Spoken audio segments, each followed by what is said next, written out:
खुलुमबाय बड'लेण्ड साप्तिथ' बयखौबो बरायबाय। नोंथांमोननि थाखाय गोनांथार रादाब लानानै फैदों। अन्नानै भिडिअखौ जोबजासिम नायलां।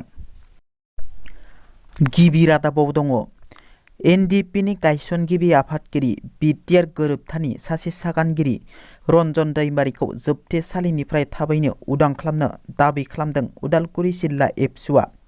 थांनाय 2020 मायथाइनि 27 जानुवारियाव जालांनाय बर'नि थामथि गोरोबथा बिटिआर गोजोन गोरोबथानि उनावबो गोरोबथानि सागानगिरि एनडिपिनि गायसनगिरि आफादगिरि रन्जन दैमारिजों लोगोसे जोबथेसालियाव थानाय एनडिपि बिथांमोनखौ उदां खालामनो आरो केसखौ उइथड्र खालामनो मिरु एबसु बिटिआर सरकार, आसाम सरकार आरो भारत सरकारनिसिम दाबि खालामदों उदालगुरि जिल्ला एबसुनि आफादगिरि बिथाङा। एबसुनि सायाव फिन बिटिसिनि बारग' गाहाय हाग्रामा महिलारिनि बिबुंथि। एबसुआ बर' हारिनि फरायसा आफाद, नाथाय दिनैनि दिनाव जाय बिथांमोन लिडारा दैदेनगासिनो बिसोरसो थिग नङा होनना एबसुआ जोंनि बिटिसि गोरोबथाखौ सापर्ट खालामाखैमोन। आसामनि जेसेबां दोलो दं, आफादफोर दं, सापर्ट खालामदों, नाथाय एबसुनि दैदेनगिरि बिथांमोना जोंखौ सापर्ट खालामाखै होनना लोगोसे बिथाङा एबसुखौ अपेन चेलेन्ज खालामो। लोगोसे फैगौ लकसभा बिसायख'थिनि थाखाय बिपिएफ दोलोआव थाग थियारिया सोलिगासिनो आरो लकसभा बिसायख'थियाव बिपिएफ दोलोआ 100% देरहागोना रोखा होनना बुंथियो हाग्रामा महिलारि बिथाङा। बिटिआरनि गाहाय प्रमद बर'खौ गाज्रियै एडिट खालामना ससियेल मिडियायाव हगारदों।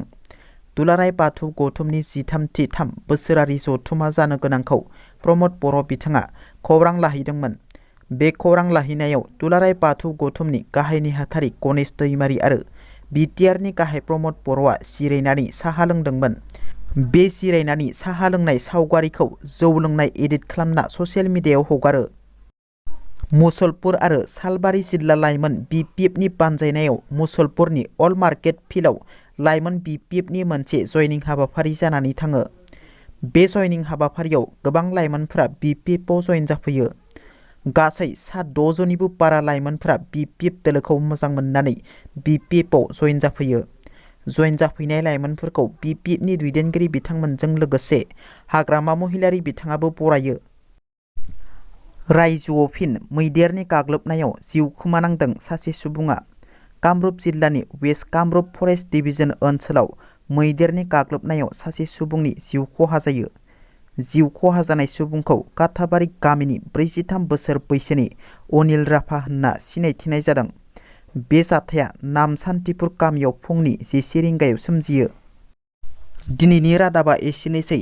नोंथांमोना जुदि आंनि भिडिअखौ नायनानै मोजां मोनदोंब्ला अन्नानै लाइक, शेयार आरो साबस्क्राइब खालामनो दाबाव। गोजोन्थों।